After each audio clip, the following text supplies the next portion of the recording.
So there's a new case in front of the Supreme Court. It's McCutcheon versus Federal Election Commission. And if you thought Citizens United was bad, wait till you get a load of McCutcheon. What it would do is not only allow you to give as much as you want in independent expenditures, that's of course what Citizens United did. That allowed the Sheldon Adelsons and the Koch brothers of the world to give unlimited amount to these so-called outside independent groups that then just poured them in to help Republicans usually, and some Democrats, but to help in winning political elections. Well, in McCutcheon, they would go one step further. Now, there are some caps on what you can give in direct contributions to politicians. Not only are there individual caps, but there are caps on how much you can give overall. In fact, your total donations you can give is $123,300 directly to different politicians.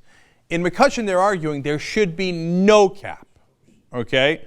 So they should be allowed to give to these PACs and to these politicians. Now, to any particular politician, there would still be a cap, but you can give to so many different politicians in an unlimited way. So it takes Citizens United, which there was already an enormous money in politics problem before Citizens United. Citizens United just put it on steroids. This would be the steroids of the steroids. Like the head keeps growing bigger and bigger and bigger until it explodes. They're going to hear oral arguments on that at the Supreme Court on October 8th. It's outrageous.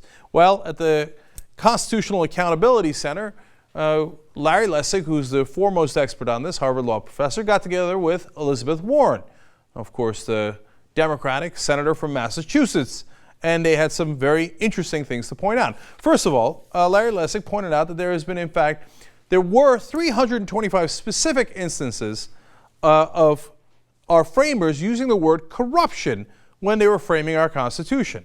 Now, a lot of people think that they just meant, as Citizens United talks about, well, the thing that's illegal is just giving money. Like, I give you money and you pass the bill for me, right? We're almost at that point anyway. But like now they give contributions or they give independent expenditures. They don't just give you the money and you can buy a Cadillac with it. That's the only thing that's left illegal at this point, basically. And a lot of people make the argument that's what the framers are referring to. But Lessig points out that's not the case. In only 6 instances out of the 325 were they referring to actually a trading of favors, the type that I just referred to.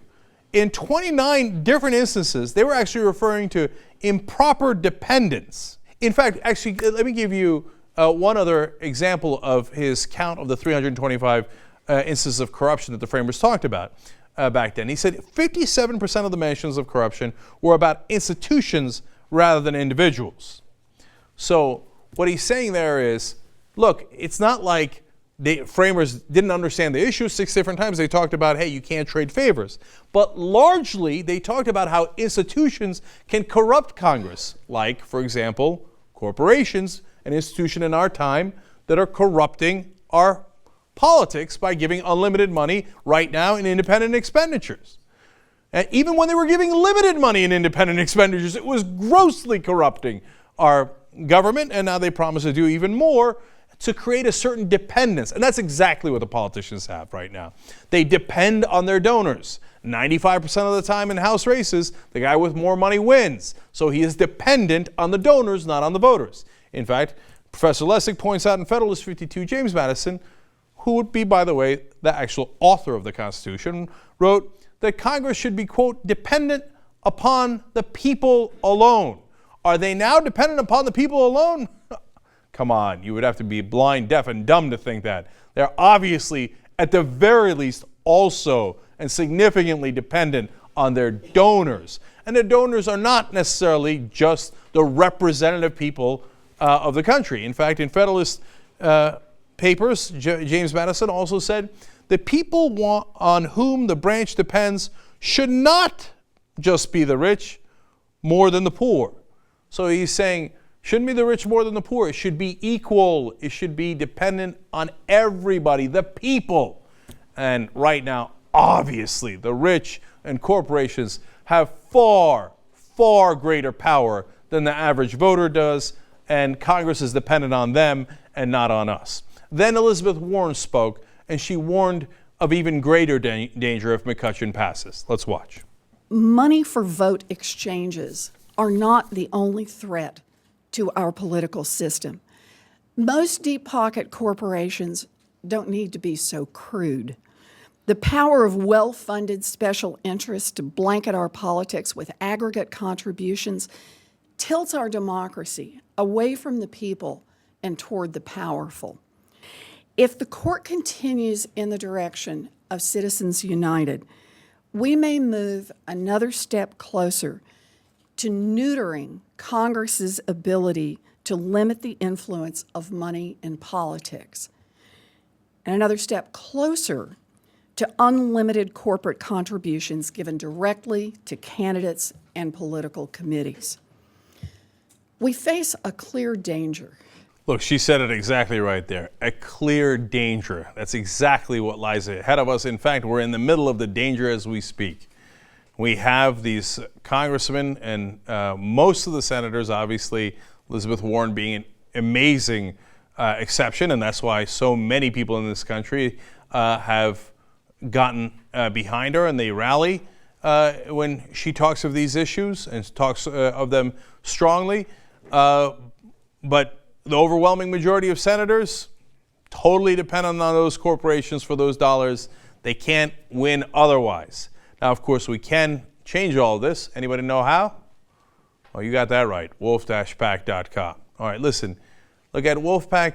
Let me just tell you one last quick story about this, because it's perfectly relevant to exactly what Professor Lessig is talking about and what Elizabeth Warren's talking about. I'm talking to the different state leaders throughout the country now for Wolfpack, and we're trying to get an amendment passed to get money out of politics to end corporate personhood. They're not people. That's outrageous. They can't spend unlimited money on our PACs and our politicians. That's outrageous. And we need to publicly finance the elections. If we don't, these guys work for the guys who give them the donations. It's super obvious. And as I talk to those state leaders, man, it's amazing. And I talked to a state representative in New York myself when I was in New York. They actually listen to you. Democracy still exists. So it's not like in the national scene when you have somebody like Elizabeth Warren, it's shocking. Like, well, see what happened? How in the world did we get a representative who actually represents us? At the state level, that's not the case. There's a lot of representatives who are perfectly happy and willing to represent you because that's what their job is. So at the state level, we can call for a convention to make that amendment happen. I'm seeing it with my own eyes. I'm hearing it every week when I talk to those state leaders. Every one of their stories is amazing in terms of how they're getting this legislation introduced and how we'll eventually get it passed. Now, how you can help is we don't have the giant Koch brothers. We don't have all the giant corporations behind us. But if we unite a little bit from everybody, can make a big, big difference. So if you can give a donation, you can sign up to be members so that it's a recurring donation. That helps tremendously. United, we can do this. We've done it throughout history. We've gotten progressive change, and it's helped the country. We can do it again. Every generation has done it. It's now on us. wolf-pack.com.